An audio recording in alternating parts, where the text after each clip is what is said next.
hampir semua teman-teman deket gue itu pada nge-share terkait kasus korupsi Chromebook dan juga permasalahannya Pak Nadiem Makarim. Dan gue yakin lu semua yang nontonin video ngopi ini, bahkan ada yang lebih tahu ya dibanding gue sendiri yang pengen gue jelasin di video ngopi ini secara permukaannya aja gitu, tentang apa yang terjadi sama Pak Nadiem Makarim.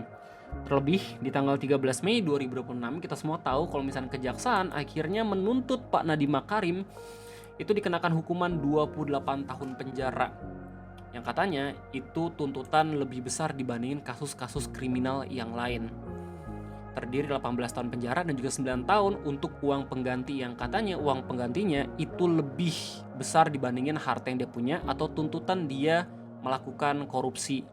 Makanya langsung diotomatiskan menjadi tahun efektif di penjara. Well, di video ngopi kesempatan kayak ini kita bakal bahas bareng-bareng sedikit terkait apa yang terjadi sama Pak Nadiem Makarim. Jadi selamat datang di Ngobrolin Persoalan Indonesia bersama gue your favorite Uncle Om Ray. Sedikit catatan buat lo semua yang kagak tahu apa itu kasus korupsi Chromebook. Jadi basically itu merupakan kasus korupsi pengadaan laptop Chromebook yang ada di tahun 2019 sampai tahun 2022, tepat ketika Pak Nadiem Makarim menjadi Menteri Pendidikan. Remember di tahun tersebut juga Indonesia lagi mengalami yang namanya COVID-19, jadi pemerintah pusat akhirnya memutuskan untuk mempercepat digitalisasi pendidikan, dan itu ada di eranya Pak Nadiem Makarim. Nah kemudian setelah pada akhirnya itu semua terjadi ya, udah time skip di tahun 2025-2026, Kejaksaan Negeri itu ketika mencari tahu bagaimana kebijakannya Pak Nadiem memutuskan sebagai tindak pidana korupsi karena Pak Nadiem merugikan negara sampai bertriliun-triliun rupiah gitu katanya. Selain itu Pak Nadiem juga dianggap sebagai seseorang yang bertanggung jawab untuk bisa menerapkan satu vendor yaitu Google. Di mana Google sendiri itu punya produk yang namanya Chromebook. Makanya waktu zaman Covid, adik-adik kelas kita bisa sekolah lewat daring atau internet ya berkat adanya pengadaan Chromebook ini yang dianggap bermasalah sama kejaksaan.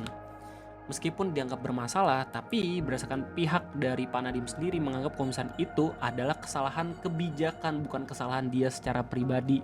Yang mana kalau misalnya ngomongin soal kebijakan, ya lu sendiri tau lah, ada yang pernah ngomong kalau misalkan tidak ada visi misi menteri, yang ada visi misi siapa kayak gitu. Jadi orang-orang tuh justru kalau misalnya emang pengen ditanya siapa yang harusnya salah, ya harusnya orang yang ngomong kayak gitu, begitu loh. Apalagi dengan fakta kalau misalkan Pak Nadiem sendiri itu adalah orang yang secara tidak langsung bisa membuka lapangan pekerjaan banyak banget sampai orang bisa kerja sekarang gitu, jadi ojek online. Ngebuat orang tuh makin ngerasa kayak anjir, apa bener ya kalau misalkan lu kerja di pemerintahan justru malah matiin karir lu sendiri. Soalnya Mas Ibam ya, terus habis itu Pak Nadiem itu merupakan orang-orang yang sebenarnya tuh mereka punya choice, mereka punya pilihan untuk tidak melakukan itu dan bisa menjadi lebih berhasil lagi, tapi justru malahan ya tersandung kasus-kasus yang seperti ini. Nah, perihal pernyataan Pak Nadiem sendiri yang pada akhirnya udah mendengar tuntutan dari kejaksaan, kalau misalnya dia katanya bisa kena 28 tahun penjara gitu, lo bisa lihat dari salah satu postingannya yang diupload di tanggal 13 juga. Jadi beginilah kira-kira. Ini adalah hari yang sangat mengecewakan. Mungkin tidak ada kata-kata yang bisa menjelaskan perasaan saya. Mulai dari keputusan kemarin, Saudara Ibam mendapat keputusan vonis bersalah 4 tahun. Nah, jadi buat lo semua yang penasaran apa yang terjadi sama Mas Ibam, ini juga nggak jauh-jauh dari kasus Chromebook, dan penjelasan detail kasusnya beliau itu bisa lo lihat dari salah satu videonya Om Ferry Irwandi. Kalau misalnya secara audio visual gitu ya, kalau misalnya secara berita, secara tulisan doang lo banyak banget bisa tahu gitu dari berbagai macam media nasional. Tapi hati-hati aja, gue harus disclaimer dulu kalau misalkan videonya Om Ferry Irwandi yang ini, yang kasus hukum paling menjijikan Indonesia yang ngomongin soal Mas Ibam, itu bisa ngebuat lu emosi banget. Soalnya ya Mas Ibam ini kalau misalnya kita lihat gitu ya, secara fakta dia itu merupakan konsultan ya. Konsultan itu harusnya tidak punya wewenang untuk bisa menyetujui pengadaan. Terus ya kalau misalnya dari video Om Firwan dibilang kalau misalnya bahkan ada orang yang beneran kena suapnya gitu ya, cuma dijadikan saksi doang, bukan ditetapkan sebagai tersangka. Silakan lihat sendiri video ini seru banget gitu. Jadi oke, kita bakal lanjut lagi melihat bagaimana reaksi dari Pak Nadiem. Yang sangat tidak masuk akal. Dan hari ini kita melihat hasil daripada kerja keras orang-orang jujur, anak-anak muda yang ingin merubah pola-pola lama, yang ingin maju terhadap transparansi menggunakan teknologi. Nah, ini adalah balasannya. Saya hari ini dituntut secara efektif, dituntut 28 tahun. Rekor.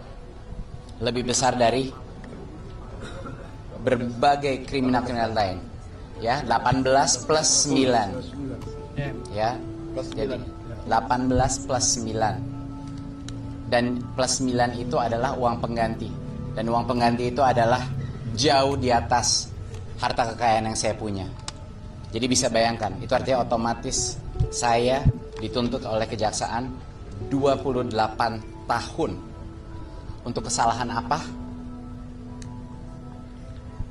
Tidak ada kesalahan administrasi apapun, tidak ada unsur korupsi apapun dalam kasus saya, dan seluruh masyarakat sudah mengetahui. Jadi saya bingung. Kenapa? Kenapa tuntutan saya lebih besar daripada pembunuh? Penuntutan saya lebih besar daripada teroris? Nah, ini mungkin adalah karena di dalam alur persidangan ini sudah terang benderang bahwa saya tidak bersalah. Tetapi karena takut saya bebas, angka yang begitu tinggi dilemparkan kepada saya. Dan yang lebih menyakiti hati saya, dan ini hal yang saya tidak mengerti karena saya sudah mengabdikan diri saya 9-10 tahun kepada negara ini, bahwa ada uang pengganti. Jadi tidak cukup saya dimasukkan ke penjara. Mereka menggunakan uang pengganti sebesar 4 triliun plus 809 miliar, jadi totalnya itu 5 triliun. Total kekayaan saya di akhir masa menteri itu nggak sampai 500 miliar. Oh ya, gue lupa nambahin, kenapa orang-orang tuh pada empati sama apa yang terjadi dengan Pak Nadiem Makarim. Jadi basically kasus korupsinya itu katanya sama kayak Pak Tom Lembong, tentang kerugian negara. Jadi aliran dana korupsi yang masuk ke Pak Nadiem atau Pak Tom Lembong itu masih susah buat dibuktikan apakah mereka mendapatkan manfaatnya atau kagak. Ya, tapi secara kejaksaan emang ada kerugian negara katanya, makanya dianggap tetap sebagai kasus korupsi meskipun mereka itu udah jelas-jelas tidak menerima manfaat dari korupsi tersebut. Ya, kebermanfaatan itu kan bisa banyak banget ya terminologinya, ya. Dan menurut penuntut justru manfaatnya bukan aliran dana katanya, tapi vendornya yang diterima sama Google, yang mana Google sendiri itu sempat pernah bekerja sama dengan Gojek juga, sampai pada akhirnya bisa ngebuat Gojek tuh besar kayak sekarang gitu. Tapi itu juga dibantahkan sama Pak Nadiem ya lewat persidangannya beberapa hari yang lalu gitu loh. Dia menggunakan satu angka yang menjadi puncak nilai kekayaan saya pada saat IPO, cuman sekejap itu artinya kekayaan yang tidak real atau fiktif. Dia menggunakan angka itu, lalu itu yang dijadikan uang pengganti, dan mereka tahu saya tidak punya uang itu. Jadi kenapa itu dilempar kepada saya? Yang lebih mengejutkan lagi adalah tidak ada hubungannya. Uang itu adalah kekayaan sah yang saya dapatkan menciptakan jutaan pekerjaan dengan saham Gojek. Itu adalah saham yang saya dapatkan di tahun 2015 dan semua pembuktiannya sudah ada. Tetapi tetap saja itu digunakan sebagai senjata hukum. Nggak tahu untuk menakuti saya, untuk menekan, saya tidak mengerti apa sebenarnya alasan dari ini. Tapi yang ini terus terang hari ini dengan efektif pidana 18 tambah 9 berarti itu 27 ya. 27 tahun pidana. Saya sudah tidak tahu lagi apa harapan bagi anak-anak muda di negara ini. Apa harapan bagi generasi muda yang sedang melihat cara kita diperlakukan seperti ini.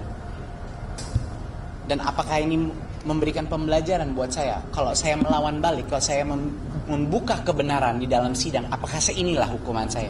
Mungkin itu yang terjadi. Jadi saya harap sekali bahwa masyarakat, terutama anak-anak muda, kita kawal kasus ini bersama, kita berjuang untuk kebenaran, jangan putus asa. Indonesia masih ada harapan. Saya berjuang di sini memang ada alasannya. Kenapa Tuhan memberikan musibah ini kepada saya? Mungkin bukan musibah, itu yang saya sadari. Mungkin tanpa ini kasus kena ke saya, mungkin ketidakadilan selama ini terjadi mungkin tidak terbuka. Mungkin bagi teman-teman lain yang tidak punya nama saya, tidak punya suara saya, mungkin hal-hal ini terjadi terus dalam sistem keadilan kita dan tidak pernah terbuka. Jadi mungkin itulah Allah memilih saya untuk mengalami ini, agar masyarakat mengetahui, agar generasi muda yaitu masa depan Indonesia mengetahui perjuangan kita masih panjang di sini. 420.000 orang yang udah nge-likes, dan kalau misalnya dari kolom komentarnya banyak banget yang ngasih moral support ke beliau. Bang Anjas Maradita, videografer tutorial favorit, ini menjadi pesan, hey profesional stop masuk dalam politik yang nulis pesan sambil ketawa, haha aman, kita tidak akan ada orang pintar yang mengganggu kita. Ini Terry bilang, Pak sehat-sehat Pak. Jeremy Point bahkan sampai buat status ya di threads kalau misalkan beliau juga nggak percaya ini bisa terjadi. Lihat Mas Nadiem di penjara 18 tahun, ujung-ujungnya semua orang berkualitas masih dituntut sih. Masih ada sidang lanjutan kalau nggak salah di bulan Juni ya, 11 Juni kalau nggak salah ada. Apakah beneran bisa kena hukumannya atau kagak gitu? Apakah beneran vonisnya segitu? Ujung-ujungnya semua orang berkualitas dan berintegritas bakal takut masuk ke bekerja sama dengan pemerintah. Akhirnya diisi oleh orang-orang yang korup. We're doomed, are we?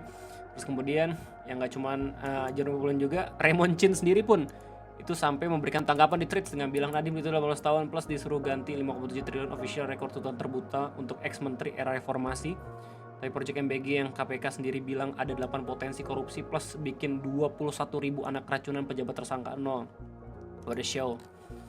Ya bahkan ini pun udah masuk ke beberapa media-media berita internasional kayak misalnya Reuters ya, The New York Times juga katanya, cuman gua nggak bisa ngakses soalnya harus berbayar. Kalau di Reuters beritanya ini, Indonesian prosecutor 6 18 years prison sentence for Gojek founder in graft case. Nah yang bikin ini semakin menarik untuk dibahasnya lagi adalah pendapatnya Pak Tom Lembong terkait permasalahannya Pak Nadiem Makarim. Ya, yang lu bisa ngelihat sebenarnya postingannya dan juga videonya di podcast, bentar gue lupa ingat, di podcastnya Pak Akbar Faisal Uncensored dilepas. Utang Jokowi beban politik Prabowo, Purbaya harus jujur, kita takkan bertahan hingga akhir tahun. Nah klipnya itu di share sama akun namanya Jenny Lee Again. Yang ini kira-kira pendapat dari Pak Tom Lembong. Saya tidak begitu kenal Pak Nadiem, ya. Saya tidak dekat dengan beliau ataupun keluarga beliau, ya. Sebelum dia masuk penjara juga ketemu palingan 2 kali 3 kali, cuma berpapasan di acara begitu ya. Saya juga nggak punya kepentingan apa-apa, saya nggak punya saham Gojek atau ya. Cuman ini dampak ke sentimen investor luar biasa. Ya, karena suka tidak suka ya, Gojek atau yang resminya di bursa dicatat sebagai GoTo itu ya boleh dibilang salah satu referensi utama. Referensi utama investor, terutama investor internasional ya, soal perusahaan muda ya, startup yang dibangun oleh anak-anak terbaik bangsa ya, anak muda yang cemerlang ya, yang kemudian berhasil menjadi sebuah platform yang luar biasa ya, menjadi layanan esensial bagi puluhan juta warga kita yang sudah IPO, sudah tercatat di bursa efek ya, dan ini sangat-sangat dipantau oleh investor luar negeri ya, terutama apa yang sedang terjadi dengan Pak Nadiem ya. Dan balik lagi, kalau misalnya substansi materinya menunjukkan bahwa dia memang bersalah, saya kira investor justru akan tepuk tangan ya. Kalau misalnya memang bersalah ya harus ada keadilan, ya kan, harus ada penegakan hukum. Tapi balik lagi, konstruksi hukumnya terlalu, saya kesulitan untuk cari kata-kata yang sopan Pak Akbar. Terlalu semerawut, terlalu konyol ya. Jadi dan ini membuat saya jadi mengingat kembali sedikit trauma dari perkara saya sendiri juga ya, di mana konsep-konsep dijungkir balik, diputar balikkan ya. Oke, beda lu bisa lihat video lengkapnya di podcastnya Pak Akbar Faisal. Nah, ngomongin soal apa yang dibicarakan sama Tom Lembong, gue yakin lu semua juga pasti pernah baca berita kalau misalnya bahkan ada Kadin dari Cina yang nyuratin pemerintah kita untuk bisa memperbaiki iklim investasi yang ada di negara sendiri. Gue nggak tahu apakah udah ada tanggapan dari Pak Purbaya atau kagak, tapi mungkin ini juga ada kaitannya dengan apa yang terjadi sama Pak Nadiem Makarim. Ya, secara efeknya itu yang lebih berbahaya adalah orang-orang yang pinter, orang-orang yang kredibel ya, takutnya gara-gara apa yang terjadi sama Pak Nadiem ini, dan mana mereka juga pasti pada ngikutin gitu ya, seluk-beluknya ngeliatin sidangnya dan segala macam gitu. Mungkin kebanyakan orang-orang sekarang yang nontonin TV udah bukan nontonin sinetron lagi, tapi justru malah nontonin sidang gitu ya. Mereka menganggap bahwa misalkan ini perlu keadaan yang lebih baik lagi gitu loh. Ya, gak cuman tadi influencer doang, tapi bahkan semakin nge-scrolling lu bakal menemukan banyak banget orang-orang yang berkomentar panjang lebar.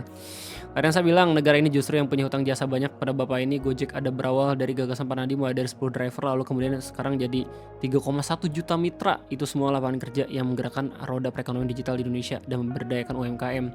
Dari lahirnya gagasan beliau mendirikan Gojek kemudian memicu ekosistem ojek online lainnya, artinya lowongan pekerjaan semakin banyak. Apakah pantas seorang inovator diperlakukan seperti ini? Ya sebenarnya kita harus fokus terhadap apa yang dipermasalahkan ya. Ini kan mempermasalahkan Chromebook gitu, bukan mempermasalahkan jasa dari Pak Nadiem sendiri gitu. Jadi sebenarnya emang harus difokusin juga gitu permasalahannya apa. Kalau misalnya dalam permasalahan Chromebook sendiri itu justru nggak ada salah sama sekali, ya sebenarnya nggak harus ngungkit-ngungkit jasanya Pak Nadiem gitu loh untuk membebaskan beliau udah bisa bebas seharusnya gitu. Tapi kalau misalkan kita lihat dari kolom komentar, emang nggak sedikit banyak banget orang-orang yang langsung mengaitkan jasa dari Pak Nadiem sendiri gitu yang udah bisa membangun lapangan pekerjaan yang besar banget gitu loh. Nggak janji-janji bilang tiba-tiba kita bakal buat 19 juta lapangan pekerjaan tapi berlangsung gitu. Oh 19 juta nih gue bisa mentransformasikan semua ojek-ojek sampai pada akhirnya bisa dapat uang yang lebih banyak. Ya terkait pada akhirnya justru orang-orang banyak yang ngerasa sedih mitra Gojek semakin diperas gitu. Tapi waktu zaman-zamannya beliau kan di awal-awal emang udah berprinsip kalau misalkan ojek online itu bukan lapangan pekerjaan utama ya sekali lagi, tapi lapangan pekerjaan sambilan. Cuman secara realita, cuman secara kondisi ya negara, mungkin orang-orang tuh udah pada mulai jengah, susah buat dapat kerjaan, akhirnya larilah ke pekerjaan sambilan ini yang menjadi pekerjaan utama gitu loh. Makanya kondisi di mana mitra akhirnya potongan itu gede banget, ya mungkin aja didasari atas kondisi di mana mitranya udah terlalu banyak. Waktu mitranya sedikit kan banyak banget tuh orang-orang yang ngerasa seneng banget. Wih gue gaji bisa sebulan 12 juta segala macam, sekarang jadi sedikit banget karena emang semakin banyak juga ya gak sih. Nah kondisi yang pada akhirnya buat orang-orang dari yang awalnya nyambi menjadi kerjaan utama, menjadi ojek online gitu ya. Lu bisa lihat sendiri siapa yang harusnya bertanggung jawab gitu loh. Well kayaknya itu aja mungkin yang bisa gue sampaikan terkait adanya permasalahan ini. Ya, gimana tanggapannya dan gimana komentarnya silahkan tulis ya di kolom yang ada di bawah video ini. Kalau misalnya ada informasi yang keliru dari gue, silakan koreksi gue. Dengan amat senang hati gue bakal menerimanya. Terima kasih banyak, sampai jumpa lagi nanti di next video ngopi. Gue undur diri, sampai jumpa.